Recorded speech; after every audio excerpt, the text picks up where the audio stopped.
Siekiame, kad sąskaitų klientams rašymas būtų kuo sklandesnis, todėl įsiminkite pagrindinius dalykus. Sąskaitos adresatas yra klientas, kurį matote pirkėjo informacijoje.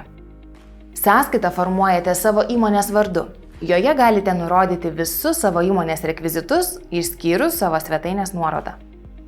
Į sąskaitą logistikos mokestis neturi būti įtrauktas, nebent prekes klientams pristatote patys. Jei nesate PVM mokėtojas, PVM eilutės nurodyti nereikia. Sąskaitos sumą nurodykite tik už prekes. Komisinių sumą išrašysime mes, todėl į sąskaitą klientams komisinių kainos įtraukti nereikia. Supažindiname jūs su 3 galimais sąskaitų klientams pristatymo būdais. 1. Automatinis sąskaitų išrašymas. Sąskaitas už jūs generuoja pardavėjų sistema. 2. Jūs patalpinate elektroninės sąskaitas pardavėjų sistemoje PDF formatu. 3. būdas. Jūs pridedate popierinės sąskaitas kartu su prekėmis užsakyme. Veiksmai, kuriuos turite atlikti priklausomai nuo pristatymo būdo. Jeigu siunčiate popierinės sąskaitas, jos privalo būti įdėtos į užsakymo pakuotę. Svarbu. Jei klientams teikiate popierinės sąskaitas, privalote informuoti atsakingą vadybininką. Deja, šis būdas turi didžiausią klaidų ir užklausų tikimybę. Sąskaitas faktūras pateikėte pardavėjų sistemoje PDF formatu? Primename, kad sąskaitos privalo būti pridėtos prie užsakymo dar prieš jį išsiunčiant klientui ar pristatant į mūsų sandėlį. Rekomenduojame patogiausią sprendimą – automatinį sąskaitų generavimą.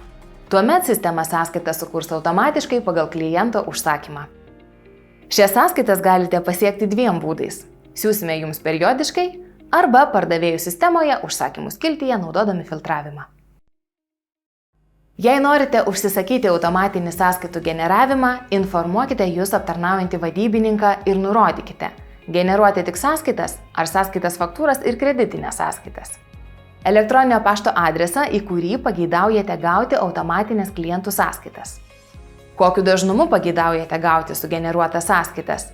Po kiekvieno užsakymo? Kartą per dieną, kartą per savaitę ar kartą per mėnesį? Tačiau, jei per mėnesį gaunate daugiau nei 1500 užsakymų, rinkitės dažnesnį sąskaitų siuntimą. Kitu atveju sąskaitos gali jūsų nepasiekti dėl elektroninio pašto apribojimų. Nurodykite skirtingą sąskaitų seriją skirtingoms rinkoms.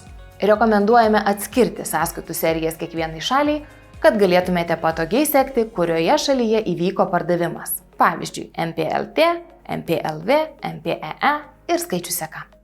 Sėkmės prekyboje!